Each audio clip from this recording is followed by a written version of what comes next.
Bonjour, et terminons maintenant notre revue des différentes stratégies de publicité internationale avec la formule intermédiaire, la solution intermédiaire qui se situe entre l'adaptation et la standardisation, que l'on appelle le positionnement standardisé. Alors qu'est-ce que c'est que le positionnement standardisé? Eh bien, c'est une campagne de communication publicitaire internationale qui se décline, qui se déroule, qui est structuré suivant le même axe, suivant la même thématique, suivant le même positionnement. On utilise en gros le même concept publicitaire.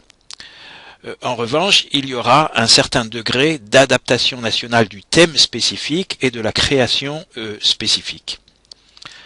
Alors, il semble que le positionnement standardisé, ce ne soit que des avantages, car en effet, il est permis d'adapter donc les campagnes aux contraintes et aux spécificités locales des différents marchés.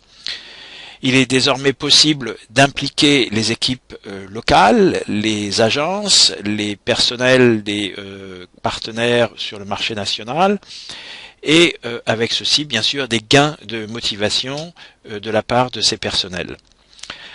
Utilisant le même positionnement, le même axe, eh bien l'entreprise et sa marque disposera d'une image mondiale, globale qui sera cohérente.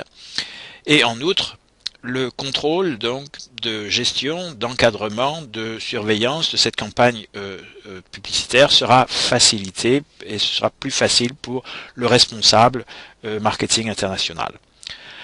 Donc, si vous voulez, le positionnement standardisé, c'est une forme de transition entre l'adaptation qui va dans un sens, qui s'adapte complètement aux contraintes d'un marché national, et la standardisation qui va bien sûr dans le sens opposé.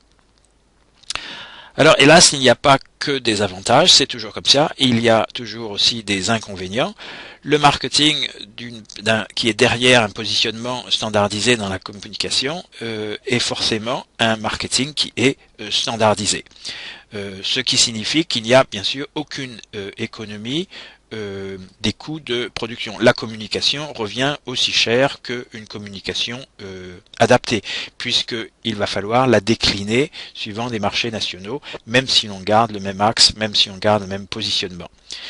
Et puis une telle campagne qui est à la fois en quelque sorte standardisée et adaptée, puisque le positionnement standardisé c'est un peu les deux, ça va ralentir les processus de décision et puis il y aura bien sûr des risques de dérapage, c'est-à-dire des risques où la campagne puisse rencontrer des difficultés, où la campagne ne soit pas correctement effectuée, où la campagne ne soit pas correctement comprise par les différents marchés. Alors, pour mettre en œuvre une campagne de positionnement standardisé, je le répète, il faut adopter une stratégie marketing globale et il est également conseillé qu'il y ait un chef d'orchestre, un responsable général pour orchestrer toutes les campagnes et qui soit en mesure de trancher, de prendre des décisions, qui ait un droit de veto selon les propositions qui lui sont faites dans le cadre des différents marchés nationaux. Et puis, il faut également reconnaître, je le répète, la nécessité de standardiser, vouloir standardiser, comme on l'a vu dans la stratégie de standardisation. Alors, en conclusion, que choisir? L'adaptation, la standardisation ou une formule intermédiaire? Eh bien, il y a, comme vous l'avez vu, des avantages et des inconvénients, quelle que soit la formule retenue. Il y a une multitude de critères qui peuvent motiver les choix et les décisions que nous allons prendre.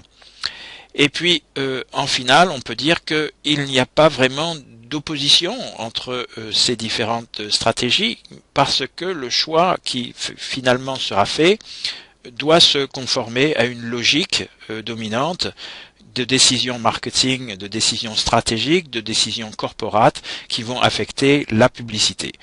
Et tout cela, c'est une réflexion qui ne se fait pas dans l'immédiat, mais c'est dans le court terme, mais c'est aussi une réflexion qui se fait à long terme et qui peut évoluer.